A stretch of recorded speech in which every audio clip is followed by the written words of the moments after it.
నమస్తే అన్న అందరికీ నమస్కారం.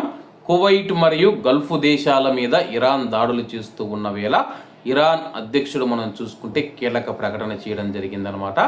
ప్రస్తుతం మేము కువైట్ మరియు గల్ఫ్ దేశాలతో శత్రుత్వాన్ని కోరుకోవడం లేదని చెప్పేసి ప్రస్తుత పరిస్థితులతో ఈ యొక్క కువైట్ మరియు గల్ఫ్ దేశాల మీద దాడులు చేస్తూ ఉన్నామని చెప్పి ఇరాన్ అధ్యక్షుడు ప్రకటించారు. వివరాల్లోకి వెళితే కువైట్ మరియు గల్ఫ్ దేశాలతో యుద్ధం చేయడం తమకు ఏమాత్రం ఇష్టం లేదని చెప్పి ఇరాన్ అధ్యక్షుడు పెజెష్కియాన్ గారు స్పష్టం చేశారు. ముస్లిం దేశాలతో ఘర్షణలు, యుద్ధాలు మాకు ఇష్టం లేదు. వాళ్ళు మా సోదరులు, దుర్మార్గపు శత్రువుల వల్లే మా మధ్య సమస్యలు వచ్చాయని చెప్పి ఒక ఇంటర్వ్యూలో అయితే తెలపడం జరిగింది.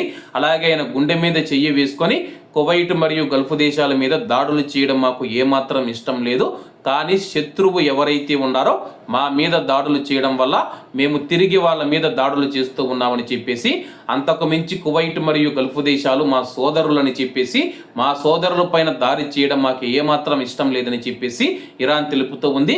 ఒకవైపు అమెరికా అధ్యక్షుడు కువైట్ మరియు గల్ఫ్ దేశాలకు గతంలో క్షమాపణ చెప్పి మేము ఇంకా కువైట్ మరియు గల్ఫ్ దేశాల మీద దాడులు చేయమన్నా ఒక్క 2 గంటల్లోనే మనం చూసుకుంటే కువైట్ మరియు గల్ఫ్ దేశాల మీద మనం చూసుకుంటే కానీ ఇరాన్ దేశం దాడులు చేసిన విషయం అందరికీ తెలిసిందే.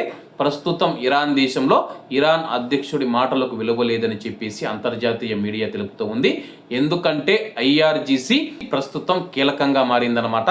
కువైట్ మరియు గల్ఫ్ దేశాల మీద, ఇజ్రాయిల్ మీద దాడులు చేసే పూర్తి అధికారం ఐఆర్జీసీ వద్ద ఉండడంతో ఇరాన్ విదేశాంగ మంత్రి కానీ ఇరాన్ అధ్యక్షుడు కానీ ప్రస్తుతం చేస్తూ ఉన్న ప్రకటనలకు విలువ లేదని చెప్పేసి అంతర్జాతీయ మీడియా వెల్లడించింది. కాబట్టి అందరూ బాగుండాలి, అందులో మనం ఉండాలి. అందరికీ నమస్తే అన్న, జై హింద్.